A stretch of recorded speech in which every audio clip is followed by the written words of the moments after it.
Hello, happy Easter, and welcome to a new video. I'm Lucy Luxburn, and I decided to dress up for the occasion of Easter. I found a green lipstick in my stash because I assumed that was an Easter colour, but I think I just made kind of like a gothic buddy look. I'll take it. So these two recipes I'm about to show you are my favourite. They're so easy. I usually do them side by side, so cooking at the same time. But for the ease of showing you, I've done them separately, so one after the other. Now let's not waste any more time and get right into it. So this is my black bean mash and a scrambled tofu. The bean ingredients are nice and simple. It's just black beans, garlic, and chili paste. For the tofu, I use 500 grams of firm tofu with a tablespoon each of paprika, turmeric, and nutritional yeast. I've also made up 250 ml of stock, and both dishes will receive about half each. I pour some vegetable stock into the pan to use instead of oil. One, because I prefer to save oil for stuff like salad dressings, but two, black beans tend to require a lot of salt, and this cuts down on the amount of salt needed to add at the end. Now I put in about 2 teaspoons of garlic paste and about a teaspoon and a half of chili, but these ingredients are more things you measure with your heart, so just do what feels right. Once that's heated up and the beans are well rinsed, go ahead and add those to the pan. And just give them a quick stir. Now add a bit more stock before mashing. Now the amount of stock you add depends on how you like your beans. I find the more stock you add, the creamier they tend to be. And it's time to get mashing.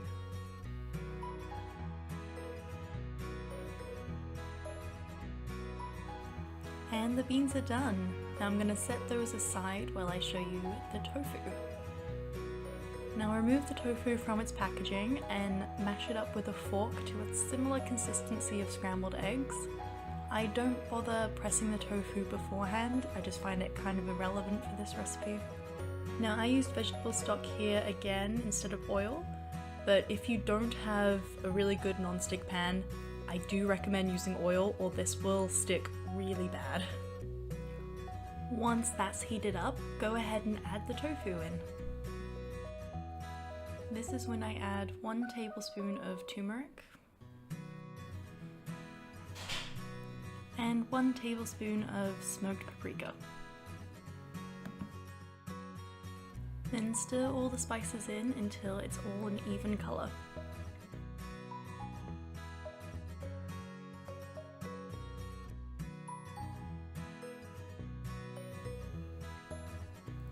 I then add the remainder of the stock to the tofu. I find this gives it a nice, juicier texture.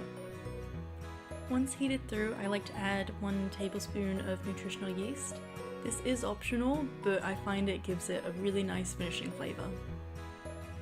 And of course, for both dishes, don't forget to salt and pepper to taste. Now these dishes can be presented in multiple ways, but we've chosen to make a pear salad for the base just to make this breakfast slightly less heavy. And this is our giant breakfast, which we're going to immediately cover with different chili sauces. Now I'll admit this is a lot, we will struggle to finish it all. If you're serving it with bread, the tofu alone is probably about 3 portions. But hey, this is delicious. I'm going to eat it all. And those are the recipes. Now there's so many different ways to serve it. If you just do the tofu, you can do it on toast, maybe with a bit of sriracha. The black beans could be maybe served on jack and potatoes with more hot sauce because I love it. If you eat cheese, douse that with cheese on top. Yeah, so many choices. If you figure out any more cool ways to serve these dishes, let me know. I do love trying new food ideas. But that's it for now. Make sure you stay safe, enjoy the rest of your Easter holidays, and see you next time. Our kitchen window looks out into one of the cat runs, so sometimes I have an audience. This is Baba Yaga. Isn't she beautiful?